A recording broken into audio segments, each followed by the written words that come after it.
Somebody asked, if I'm barely going to be a junior in college, when should I begin taking the LSAT? Well, it depends on when you're planning to apply to law school. I'd say if you're planning to apply to law school within the next couple of years, you could take it soon. You could take it now. The LSAT scores are good for up to 5 years.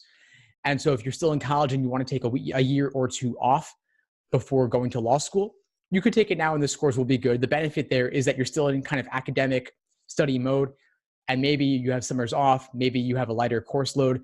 Once you are working full time and you're no longer in school, it'll be really tough to balance work and study and life all together, especially if you have a family or if you have a busy work schedule. A lot of my students are paralegals and they're really overworked. You know, they're working long hours, they're working overtime, they're making good money, but you can't study for the LSAT when you're getting home from work at 1 or 2 a.m. Believe it or not, paralegals do work that long sometimes when there's a case coming up. And so when you're working as a paralegal, you can't really fit in the time so easily. A lot of students who are paralegals, they postpone, they delay. They have to study for the LSAT over a very long period of time because they just can't devote the time. So while you're in college, I think this is the easiest time you'll ever have to actually get the studying done.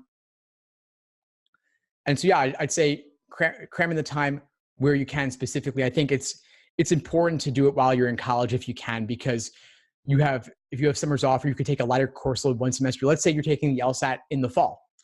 You could take a partial course load, maybe part-time, or maybe only 4 classes or 12 credits, so that you can treat the LSAT as if it's at least a 6-credit class. It is that important. I think it's actually more important than 6 credits, but reasonably speaking, 10, 15 hours a week, that is a good amount of time. And I think in college, it's easier to do that than when you're working, because then when you're working, you then only have your weekends off. And the last thing you want to do when you have only 2 days off is to devote those 2 days to nothing but studying. It does become a bit exhausting.